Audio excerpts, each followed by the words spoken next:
Eva, Ya. ceritain kesibukannya sekarang. Lagi ngapain dan setelah ngapain kamu?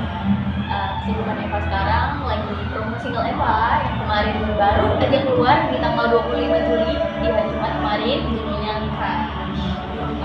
Oke, ceritain.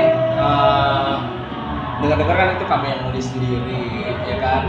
Bisa ceritain nggak readingnya, latihannya, sama tag vokalnya, gimana atau gimana? Rasa enak, rasa enggaknya, ceritain. Oke, iya, Eva benar, nulis Crush itu Eva sendiri yang tulis. Jadi sebenarnya waktu itu nggak kepikiran sih buat nulis. Jadi kayak ngalir aja gitu, tiba-tiba dapet inspirasi. Lagi scroll video, terus ada nemu satu kata yang bunyinya kayak I don't fall in love easily, yang artinya kayak aku tuh gak gampang jatuh cinta gitu. Nah, dan di saat itu Eva juga kebetulan lagi naksir sama seseorang, tepatnya Agus, karena waktu itu kita ada project gitu. Jadi Eva naksir sama seseorang yang seorang musik maker dari negara Eropa, benua Eropa, dan ya terciptalah lagu Crush itu. Itu kan liriknya bahasa Inggris gitu kan. Ada ketakutan nggak sih dalam penulisan spillnya, terus kata-katanya bagaimana gitu, ada rujukan apa gimana Pak? Pasti ketakutan ada, karena ya Indonesia ya, maksudnya kayak Eva tinggalnya di Indonesia, terus Eva bukan native ya, bukan native English. Jadi ketakutan pasti ada, tapi ngeyakinin lagi karena menurut Eva itu art is free, jadi art seni itu bebas, jadi mungkin insya Allah nggak ada yang salah. Dalam proses itu nulis kamu itu satu hari jadi atau memang bersambung atau gimana? Kurang lebih 3 hari sih untuk nulisnya. Nulisin Crush itu 3 hari. Yang bikin kendala itu sebenarnya di revisi-revisian beberapa kata-kata aja. Itu sendiri ya, istilahnya kayak nggak cocok nih atau gimana atau kayak gimana itu Eva sendiri Iya, kan? betul, Eva sendiri. Terus selesai nih syairnya apa kayak gimana, terus pengaransemennya kamu sendiri atau melibatkan orang lain? Enggak, aransemen Eva dibantu oleh Om Acoy, gitarisnya Rocker Kasarung, dan musiknya Om Acoy juga yang buat, dan vokal director juga Om Acoy di lagu Crush ini. Ketemu sama Om itu di mana ceritanya sama Rocker Kasarung sama Om Acoy? Jadi waktu itu sih Eva pernah jadi model video klipnya mereka yang I Want To gitu. Jadi dari situ ketemu. Terus proses latihannya, readingnya sampai tag vokalnya itu bisa ceritain nggak Pak? Untuk take vokal sangat amat singkat sih, memakan waktu 1 hari, dan mungkin nggak ada sih revisi 1 kali doang, beberapa kata aja. Nah, dari single terbaru ini apa yang membedakan sama 3 single yang selain dari bahasa Inggris ya? Itu yang membedakan apa kalau menurut kamu sendiri? Genrenya mungkin. Kalau yang sebelumnya itu lebih ke pop ballad, terus pure pop. Mungkin di yang kali ini tuh pop country, ada sedikit sentuhan country. Nah, Crush sendiri sebenarnya kamu tuh pengen nyampein apa sih Pak? Crush sendiri selain kamu mau jatuh cinta tadi kan seperti itu. Apa yang pengen kamu sampaikan sebenarnya sih dari lagu Crush itu sendiri? Ya, jadi sebenarnya Crush ini tentang rasa suka kita sama orang, rasa kagum kita sama seseorang, tapi kita nggak bisa nyampain, bukan karena kita nggak berani, tapi kadang beberapa rasa itu nggak harus sampai. Cukup kayak mencintai dalam diam aja gitu. Emang rasa suka itu baru timbul yang sekarang atau udah pernah suka dulu ya, ada story cinta juga sama seseorang kayak gimana atau baru kali ini? Kebetulan ini sih untuk yang pertama kalinya. Untuk maksudnya kayak admire seseorang ya. Tanpa terasa 4 single-nya, ya kan? Kamu rasain dari single pertama, kedua, ketiga, keempat ini perbedaannya apa Pak? Terus dibantu sama om-om. Iya, betul. Yang rasain kamu rasakan sendiri seperti apa Pak? Yang Eva rasain sih sebenarnya kayak happy punya 4 single, dan sangat berbeda ya di setiap lagu-lagunya tuh genrenya tuh beda-beda gitu. Dan Eva sangat bangga sih untuk pertama kalinya Eva memberanikan diri untuk menulis lagu berbahasa Inggris. Dan seperti yang dibilang tadi, Eva takut ada takut salah dan sebagainya gitu. Tapi ya alhamdulillah single ini keluar juga jadi juga. Dalam mengolah nada suara kan dari genre tadi kamu bilang 1 sampai 4 itu kan beda. Kamu mau persiapan gimana? Apakah kamu punya guru vokal atau gimana? Kebetulan Eva sempat sih les vokal tapi dulu di Medan sama Tri Adinata, Bang Nata Eva sebutnya. Dan untuk sekarang sih Eva belum les vokal lagi. Pak, gue mau nanya tadi kan, lo yang bikin liriknya, aransemen awalnya pakai alat musik apa?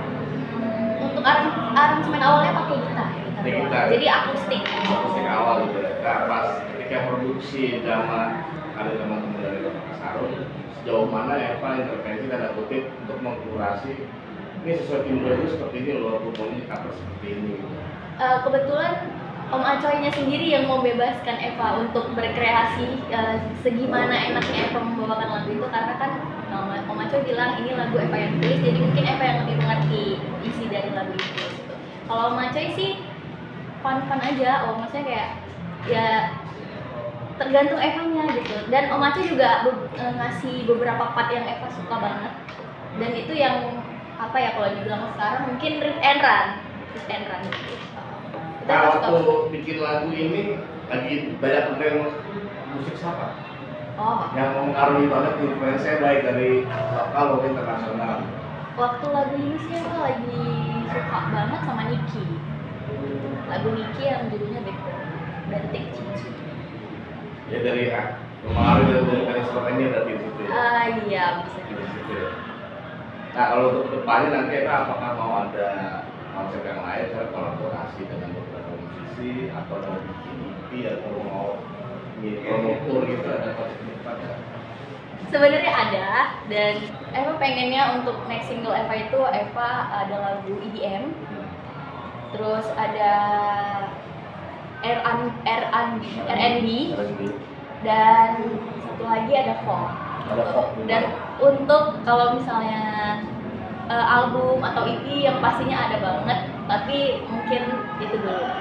Kalau kolaborator ada? Ada, pastinya pengen sih, cuman nanti deh kalau udah ada orangnya gitu. Ada yang itu juga, kayak siapa nih pengen ngajak kolaborator yang misalnya timbrenya mendekati kamu gitu, untuk bicara beda gitu. Entah cowok atau cewek musisi Indonesia gitu. Ada, kalau misalnya collab ya musisi cowok itu emang pengennya Tulus sama Tulus, dan untuk cewek itu mungkin Teh Yura dan Viera sih, karena Eva suka banget sama Viera. Nah, kalau dari segi produksi kamu ikutin recokin nggak? Misalnya gue mau pakai merek ini karena karakterku lebih ke high atau mungkin atau low atau lebih bright, lebih warm gitu, kamu seperti apa ngikut aja dari si director? Kebetulan Eva mengikut aja. Jadi yang ngasih opsinya mereka gitu.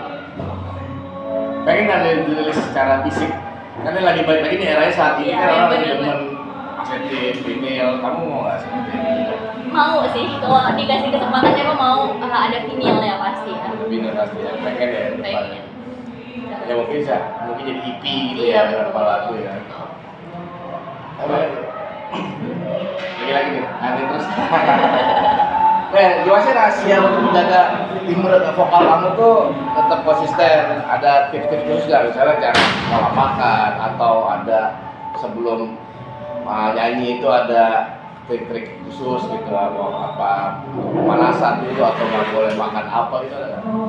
Kebetulan Eva tuh kalau misalnya perform, Eva tuh emang nggak bisa makan dulu. Jadi kayak udah selesainya baru nggak bisa makan. Dan untuk kalau misalnya lagi perform, apa ya? Mungkin lebih banyak warming up aja, vocal warm up kayak humming gitu-gitu sih, supaya kita suaranya nggak kaku. Kalau hari-hari biasanya rutinitasnya nggak ada pemanasan khusus gitu setiap hari, berapa kali nyanyiin ada notasi dan gitu apa enggak gitu? Kalau vocal warm up enggak sih tiap hari, tapi Eva nyanyi tiap hari. ini nyanyi santai aja gitu. Pengen nggak tur ke luar negeri? Wow, pertanyaan yang sangat bagus. Kata kamu dong. Sangat amat, sangat amat pengen banget tur sampai keluar. Negara mana yang pengen kamu tuju pertama kali? Inggris. Tahuan nih. Enggak, kalau dia kebetulan bukan dari Inggris. Oh, Tapi Eva emang dari kecil tuh suka banget sama Inggris gitu. Karena kebetulan papa pernah ke sana, jadi ceritain Inggris tuh begini. Jadi Eva penasaran. Karena kata terwujud nih tur ke Inggris. Mau ada musisi yang nempel bareng nggak turnya apa sendiri? Dari anak itu imajinasi lah. Mau banget. Kalau misalnya sekarang tuh ya James Arthur itu Eva pengen banget sama James Arthur, dan sayangnya kalau yang band itu udah hiatus di One Direction. Jadi personilnya tuh udah sendiri udah solo. Tapi nggak apa-apa juga. Mungkin sama Niall Horan atau Harry Styles. Ini pop sana lah gitu ya. Iya, betul. Kayak seperti itu ya, temennya ini pop sana ya. Asik sih. Amerika gitu loh. Amerika Taylor Swift. Tapi itu jauh banget. Tapi semoga aja. We never know. Nothing is impossible ya. Yang single pesan-pesan mama. Tadi dulu saya mau rekam itu. Ya, ini jadi ada berita updatean yang belum orang tahu ya. Oke. Jadi Eva nih dengar-dengar bakal jadi back song film dari MD Entertainment yang lagunya juga lagu legend. Nah, bisa diceritain sama Eva ya. 1 menit coba cerita. Iya betul banget.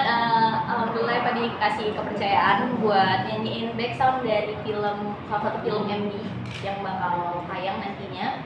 Judulnya Ingat-ingat Pesan Mama. Dan sebenarnya ini baru pertama kali Eva dengar, dan itu prosesnya sangat amat singkat sih. Filmnya apa judulnya, Bang? Filmnya kalau nggak salah Pesan Mama dari Neraka ya. Eva juga lupa banget. Horor ya? Horor ya, betul. Gimana dong prosesnya, ceritain dong. Prosesnya seru sih, walaupun kayak Evanya juga banyak notasi-notasi yang mungkin nggak sesuai dengan aslinya ya, maksudnya kayak versinya Eva gitu. Dan alhamdulillah vocal directornya Om Sigit itu membebaskan Eva juga sih, maksudnya seenaknya Eva asalkan masih dalam notasi yang nggak terlalu jauh dari situ gitu. Apakah penyanyi aslinya udah dengar hasilnya atau belum? Udah pernah ketemu atau gimana? Belum. Eva tahu nggak kalau lagu Ingat-ingat Pesan Mama itu ciptaan Bim Bim sama Kakak Slang? Baru tahu. Baru tahu ya? Baru tahu sih. Ada beban nggak tuh? Karena itu kan legend banget tuh. Pasti ya ada beban, karena kan ya secara Eva mungkin masih sangat muda, maksudnya kayak baru dengar gitu, jadi ada rasa takut juga sih untuk menyanyikan lagu ini gitu, takut nggak sesuai ekspektasi sama penciptanya gitu. Kita bicara sesuai acara hari ini ya. Oke.